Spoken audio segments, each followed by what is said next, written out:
63 years old, 2 replaced knees, and a bad rotator cuff.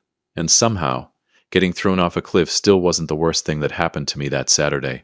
The worst thing was what my wife whispered afterward. But we'll get there. Welcome back to Dad's True Revenge. Grab your snacks, get comfortable, and remember, the people in these stories had every chance to behave themselves. They just chose wrong. Drop a comment and be sure to subscribe. You're going to love it here. My name is Zach Roberts, retired civil engineer, Asheville, North Carolina. 35 years calculating load tolerances so other people's structures wouldn't collapse. The irony of my own life collapsing is not lost on me. My wife is Harper Roberts, 59, former librarian, heirloom tomato grower, keeper of secrets that would have made the CIA nervous. 34 years of marriage. I thought I knew everything about her. I didn't know a single thing. Our son is Derek Roberts, 31, software developer, got his mother's eyes and my stubbornness. Dangerous combination. 2 years ago, he brought home a girl named Mia Chin, sharp, sweet art history degree from UNC Asheville. She made Derek laugh in a way I hadn't seen since he was 12. We loved Mia, or whoever the hell she actually was. Saturday, October 12th, 7:14 a.m. The trailhead at Black Balsam Knob in Pisgah National Forest was cold and quiet. I had my North Face fleece, hiking poles, a thermos of black coffee, and absolutely zero premonitions that this would be the last normal morning of my life. Dad, you sure you're up for the elevation? Derek asked, tightening his bootlaces, casually, like a caring son. I know now what that was. Reconnaissance. Son, I've hiked this trail 11 times. The only thing slowing me down is your mother photographing every mushroom she sees. Harper, 20 feet ahead, phone already pointed at orange fungi, didn't turn around. I heard that, Zach. Good. It was meant to be heard. Mia laughed. Bright, easy, completely convincing. She looped her arm through Derek's and leaned on his shoulder. J. Crew advertisement for fall hiking. Beautiful, comfortable, rehearsed. God, they were rehearsed. We talked about nothing important for 2 miles. Derek mentioned a promotion. Mia asked Harper about her sister in Knoxville. I complained about my knee, and everyone ignored me with the practiced ease of a family that had been doing exactly that for 6 years. It felt normal. It was supposed to feel normal. Here's what you need to understand about our land before any of this makes sense. The Roberts family has owned 47 acres on Ridgeline Road in Buncombe County since 1971. My father bought it for next to nothing. Scrubby, beautiful, supposedly useless land. Hardwood forest, a creek, a falling down equipment shed. He built a house on 12 acres. I grew up there. Harper and I raised Derek there. The other 35 acres sat untouched for decades. Extraordinarily valuable as it turned out. We just didn't know it yet. 3 months before this hike, a letter arrived from Crestline Mineral Partners LLC out of Charlotte about development opportunities. On our property, I assumed solar farm pitch, set it on the counter, forgot about it. I didn't know it yet, but that letter was the reason we were on this mountain. The push came at mile 4. Near the Art Loeb Trail junction, the path narrows to 3 feet, rock face one side, serious drop on the other. I'd walked it a dozen times without a second thought.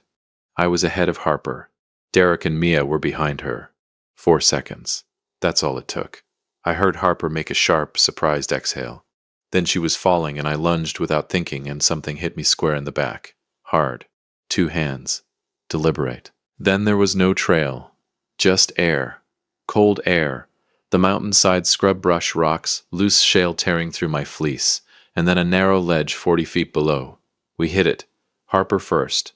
Then me, shoulder slamming into a boulder that stopped my slide 2 feet from another drop. Silence. Harper. My voice came out wrong. Too thin. Answer me. A groan. Then, Zach. I'm here. She was against the rock face, blood painting a thin red line from her hairline down her cheek. I took inventory. Ribs, definitely cracked. Shoulder, bad. Both palms shredded. Knees miraculously fine. Apparently replacement parts are indestructible. Above us, voices. Derek. Oh God. They fell. Mia cutting through his panic like a scalpel. Are they moving? Silence. 1 second. 2. Derek quieter. I can't tell. Mia, quieter still, and I will hear this for the rest of my life. We need to go get help. From the trailhead. We need to go now, Derek. Not I'll call 910. Not let me try to reach them. We need to go now. I opened my mouth. Harper's hand found my arm, grip surprisingly strong for a woman with a head wound. Don't. Barely a whisper. Don't make a sound. Harper, we need... Zach. Her eyes found mine. Clear. Frighteningly clear. Pretend. We're dead. My wife, who cried at insurance commercials, was telling me to play dead after our son pushed us off a cliff. He knew, she said. He walked us to that spot on purpose. Above us, footsteps moving away, getting quieter, gone. I lay there for 60 seconds that felt like 60 years, listening to my heartbeat and the wind in the silence where my son's voice used to be. Then Harper made a sound I'd never heard in 34 years, something between a sob and a laugh, like a person setting down a weight they'd carried so long they'd forgotten it wasn't part of them. There's something I have to tell you, she whispered. About the land, about Mia, about all of it. The girl Derek brought home, she continued. The real Mia Chen. She died, Zach, 8 months ago. Car accident on I-26. I saw the obituary. She paused. 3 weeks later, Derek brought her home for Sunday dinner like nothing had happened. I couldn't speak. The woman in our house is not Mia. I don't know her real name. I don't know who sent her. But I know what they want. She closed her eyes. Because I'm the one who buried it. Buried what? Harper. What did you bury on our land? She looked at me, exhausted, relieved, terrified. A confession waiting 30 years for the right catastrophe. A deed, she said. A letter. Proof that your father didn't actually own that land when he bought it, and proof of who did. Somewhere above us, a woman who wasn't Mia Chen was walking away with my son. I didn't know it yet, but she had already filed paperwork to transfer the land title. We had 72 hours. I looked at my secret-keeping, document-burying, conspiracy-surviving wife, and said the only reasonable thing. You couldn't have mentioned this before the hike. Harper laughed. Winced. I winced watching her. Help me up, she said. We've got a mountain to climb. If you've made it this far, do us one quick favor. Subscribe. A lot of people watch without ever doing it, but it costs you nothing and means everything to us. Thank you genuinely. Nobody tells you what surviving looks like. Movies give you the dramatic stand. Bloodied hero, jaw set, eyes cold. What they don't show is a 63-year-old civil engineer with 2 replaced knees, 3 cracked ribs and shredded palms, trying to stand on a 40-foot ledge without grabbing the one piece of loose shale that sends him the rest of the way down. 11 minutes just to get vertical, I counted. Approximately 9:40 a.m. that day. Harper had pulled herself against the rock face, left ankle swollen, boot straining, right ankle is worse. The gash above her hairline had slowed to a dark seep. Jaw set in that way meant serious pain, pretending otherwise indefinitely. 34 years of marriage. I knew every expression she owned, except the one she'd been wearing for 30 years over a secret that could burn our lives down. Stop looking at me like that, she said. Like what? Like I'm a stranger. Too late for that. Tell me about the deed. Can we focus on the cliff first? Harper, deed. She exhaled then. Your father bought our land in 1971 from a man named Gerald Pratt, old Buncombe County family. Gambling debts. Your father paid $4,200 for 47 acres, recorded at the county clerk's office, legal on paper. 22 acres, the western slope, the creek bed, up toward the ridge, belonged to his sister, Ruth Pratt. She'd inherited them from their mother in 1958. Gerald forged her signature on the transfer. How do you know this? Ruth told me herself. 1994, 71 years old, nursing home in Weaverville. 23 years of trying to get someone to listen. No money, no lawyer, no family left. Harper shifted and winced. She had the original deed and a letter from her mother's estate attorney proving the land was hers. She asked me to keep them safe, said she trusted a librarian. A small, tired smile. I was 31 and thought I was doing a kind thing. And you buried them and never told me. Ruth died 4 months later. No lawsuit, no heir making a claim. I was pregnant with Derek. I put everything in a waterproof box under the equipment shed floor and told myself I'd figure it out later. Then Crestline sent that letter. Then Derek started asking strange questions about the survey records. Then she came back from Hendersonville with a different haircut. And I realized, I went still. What do you mean, different haircut? The real Mia had a scar below her left ear. Skateboarding accident, she told me at Thanksgiving, laughed about it. Harper touched her own jaw. The woman who came back didn't have it. How long have you known? She looked at me. 7 months. 7 months. You sat at Sunday dinners for 7 months. I was gathering information. Sharp now. Librarian precise. If I'd panicked, they'd have moved faster. I needed to know who sent her. I needed to know how far Derek was in. The wind moved through the trees. Somewhere below, a woodpecker went about its unbothered life. How far is he in? I asked. Harper didn't answer. That was its own kind of answer.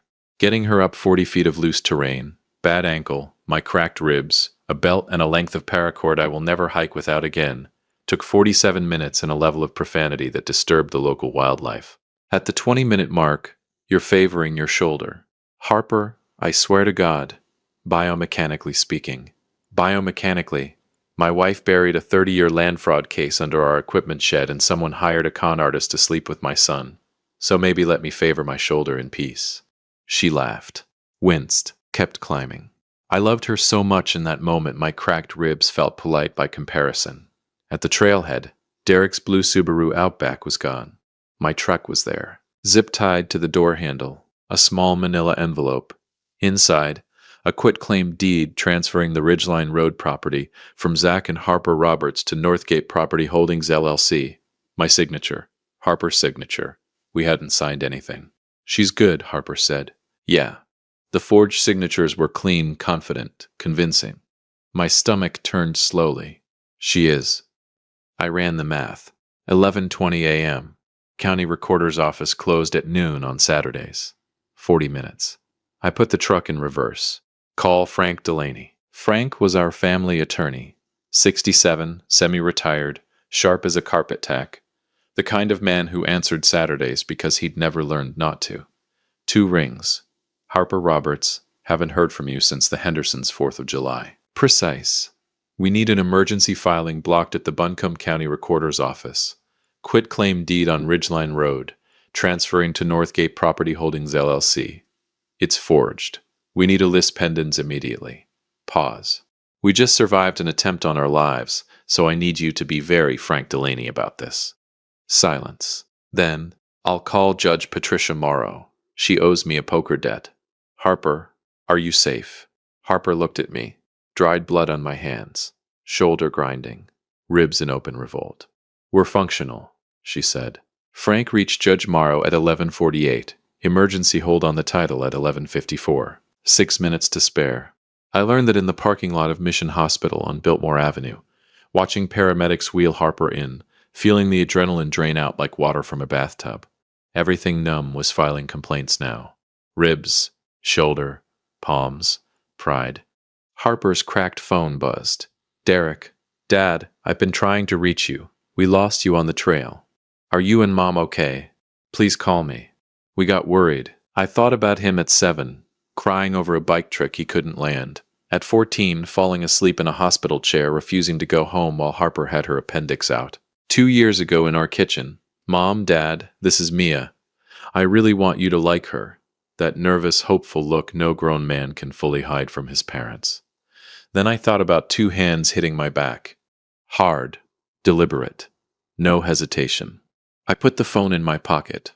Inside, Dr. Chris Adams was telling Harper she had a grade 2 sprain, a hairline fibula fracture, and a mild concussion. She was arguing about the concussion with the focused energy of a woman who had places to be.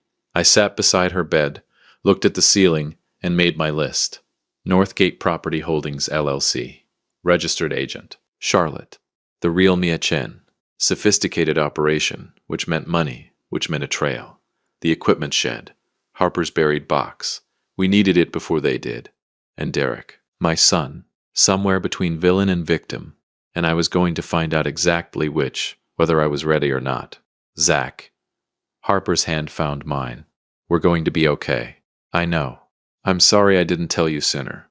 I looked at my wife, bandaged, pale, bruised, monitor blinking cheerfully, 34 years of marriage and 30 years of secrets in her eyes. We're going to talk about that, I said, at length. I know. But first we're going to burn Northgate Property Holdings LLC. to the ground. Harper Roberts, retired librarian, concussed, fractured fibula, 7 months of solo counterintelligence under her belt, squeezed my hand. "That's my husband," she said. I didn't know it yet. But the name on the Northgate LLC registration was going to change everything I thought I knew about why my father bought that land in 1971. And it was going to make the cliff feel like a warm-up. If you've been listening for a while and want stories like this to keep coming, it really helps if you hit that like button and subscribe. 97% of people never do, but it's what keeps this whole thing running. So, thank you for real. Revenge is a word soft people dress up in ugly clothes to make it sound worse than it is. I prefer to call it structural correction. 35 years making sure bridges didn't collapse. When they did, you didn't patch the crack and walk away. You found the original failure point, traced it all the way back, and tore out every compromised beam until you hit solid foundation. That's not revenge. That's engineering. Sunday, October 13th, 6:14 a.m. I didn't sleep. Harper slept. Hospital painkillers and a fractured fibula will do that. I sat beside her bed and worked. Her cracked phone. Frank's legal database login forwarded at 1 a.m. without question, because 19 years of attorney-client relationship teaches a man when not to ask why. By 6 a.m. I had 3 pages of notes, 2 cups of terrible hospital coffee, and the name of every person about to regret the last 2 years of their lives. Northgate Property Holdings LLC, registered in Delaware, Charlotte mailing address, registered agent, Boyd Harwell, attorney, 47 offices on South Tryon Street. I cross-referenced against Crestline Mineral Partners LLC. Same registered agent. Same formation date, 14 months ago. Same address. I pulled Harwell's professional history. Clerked for a Buncombe County probate judge 22 years ago. Specialized in estate law and mineral rights acquisition across western North Carolina. And his mother's maiden name, buried in a 2003 Asheville Citizen-Times obituary, I found at 4:17 a.m. Pratt. I put my pen down. Gerald Pratt's grandson, Boyd Harwell, had spent years building legal infrastructure to reclaim land his grandfather fraudulently sold in 1971. Not for justice. For the mineral rights. A lithium deposit per a geological survey filed 14 months ago, the same month Northgate formed, estimated between $40 and $90 million. 40 to 90 million. Under my equipment shed. Under Harper's buried box. Under land my father bought for $4,200 and a handshake. I looked at my wife sleeping across the room, bandaged, fractured, monitors blinking, and felt something settle in my chest, like a load-bearing beam locking into place. Clean, solid, locked. "All right, Boyd," I said quietly. "Let's build something." Harper was discharged at 9 a.m. Dr. Adams handed over paperwork with the expression of a man who knew he was being ignored. Minimal weight on the fibula. No strenuous. "Absolutely," Harper said, already reading my legal pad over my shoulder. In the truck, she read every page twice. Then she looked out on Sunday morning Biltmore Avenue, and I watched the same thing cross her face that had settled in my chest at 4 a.m. "He's been planning this for years," she said. "At least 5. He needed someone inside the house to find the documents. He needed Derek." Harper went quiet. Then, "How do you want to handle our son?" "Carefully," I said, and then not carefully at all. The blue Subaru Outback was parked in front of our house on Ridgeline Road. They'd come back, comfortable, confidence. They thought we were dead. I didn't knock on my own front door, I just opened it. Derek was in the kitchen, still in yesterday's hiking clothes, coffee mug in hand. He looked up. The color left his face in one clean sheet. "Dad, sit down." He sat. He looked 17 again. Kid who just dented my truck. Except this dent was 40 feet, a forged deed, and a dead girl's identity. "Where is she?" I asked. His eyes moved involuntarily toward the hallway. "Bedroom." "Good." "Derek." Harper's voice from the doorway. Quiet. Even. The librarian voice, somehow worse than shouting. "Did you know she wasn't Mia before or after Hendersonville?" His jaw worked. "Before," he whispered. Harper nodded like she was confirming something she'd already filed. "It came out then, halting at first, then in a rush. Boyd Harwell had contacted Derek 8 months ago, presented himself as an attorney with a title dispute, showed him the geological survey, and showed him the lithium numbers. told him a legal challenge was inevitable, but that cooperation meant the family received a settlement before the title reverted. $2 million. That was the number that my son bought. He said nobody would get hurt, Derek said hollowly. He said it would look like a voluntary sale. You'd never have to know. And when Mia died, his hands tightened around the mug. He said it was a coincidence. I didn't want to believe. But you brought his operative into our home, Harper said. You looked us in the eye every Sunday for 7 months. Derek put his face in his hands.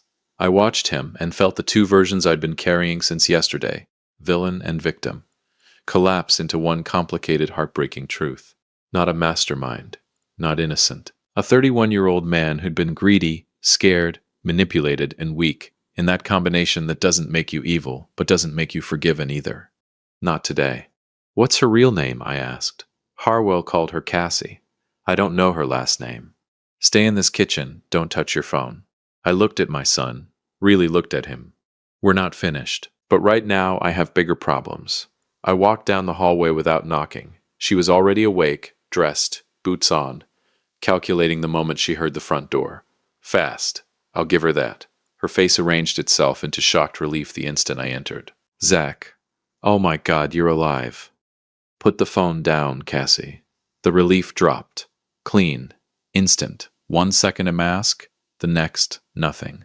A professional neutral that confirmed everything I needed to know about exactly how dangerous she was. Here's what's happening, I said, leaning on the doorframe, voice conversational, because I had not survived a 40-foot cliff to lose my composure in my own bedroom. Detective Ray Kowalski from the Buncombe County Sheriff's Office is 40 minutes away. He already has the forged deed, the LLC documentation connecting Harwell to Crestline, and a formal assault report from Black Balsam Knob. I tilted my head. Harwell's Charlotte office was served with an emergency injunction at 7 a.m. this morning. The state bar received a formal complaint at 6:30. Her jaw tightened, barely, but I saw it. The real Mia Chen died on I-26 8 months ago. The accident report says single vehicle. Clean. I paused. Except traffic camera footage on that stretch is retained for 12 months. We're at 8. Kowalski requested the review at 8:15 this morning. She stood up. I want a lawyer. Smartest thing you've said in 2 years. I stepped aside. Kitchen. Sit next to the man whose family you helped try to murder. Wait for Kowalski. Boyd Harwell was arrested Monday afternoon.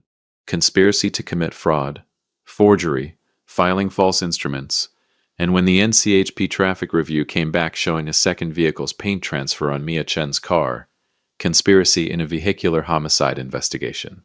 The lithium deposit was worth closer to $80 million. Frank spent 4 months assembling the case from Harper's buried documents. Ruth Pratt's original deed. Gerald Pratt's forged signature. 30 years of careful custodianship by a librarian who trusted that the truth was patient. The mineral rights belonged to Ruth's estate. Ruth died without heirs. Frank found a mechanism, novel enough to end up in a law journal, by which the Roberts family, as documented custodians who'd brought the fraud to light, received formal compensation. I won't tell you the exact number. It had 8 figures. Harper cried when Frank told us. I didn't cry.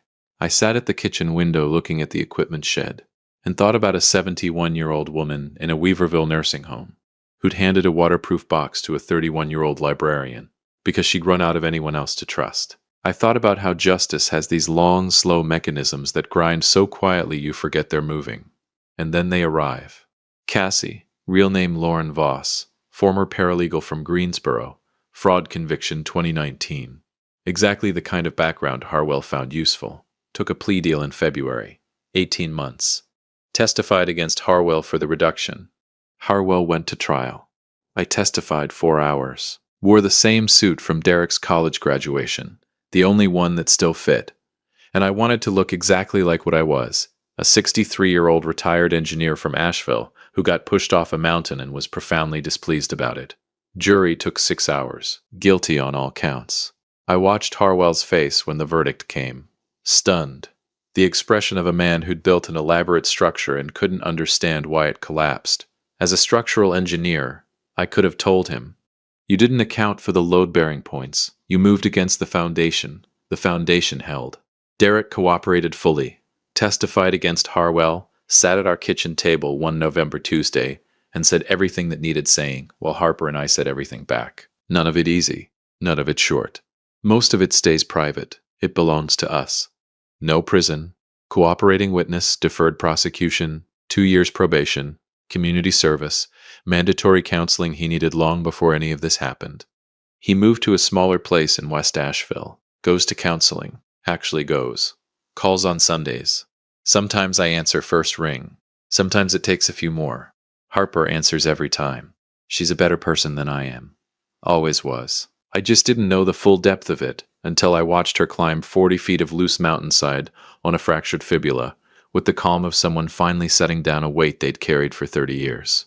We demolished the equipment shed in January, under the concrete floor, perfectly preserved in a waterproof metal box that had held for 3 decades, were 2 documents. A deed, a letter, Ruth Pratt's handwriting, careful and deliberate, ink yellowed at the edges but every word intact. Harper held the letter a long time before handing it to Frank. "What does it say?" I asked. "She says she hopes whoever finds it does the right thing. She says she's tired of fighting and trusts that the truth is patient." Harper folded it carefully. "She says she believes in librarians." I looked at my wife, 4 months from the cliff, walking without a crutch, heirloom tomato catalogs already stacking up for spring, 3 books going simultaneously like nothing had interrupted her, and thought about structural integrity, about what holds, about what you find out about a person when the mountain falls away. "Ruth had good instincts," I said.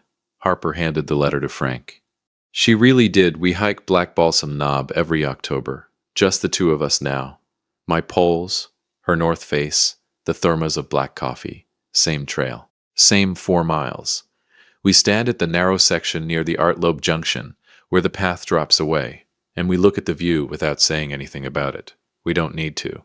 The mountain is still there. So are we. That's the only revenge that lasts. Not the verdict, not the 8-figure settlement that made Boyd Harwell's years of scheming the most expensive mistake in Buncombe County history. It's the October morning. The cold in your collar. The coffee is still warm at mile 4. It's being the thing that didn't fall. If you like this story, join our community by hitting that like button and subscribing for more real, raw, and family-centered stories. And as always, thank you for being part of this sphere.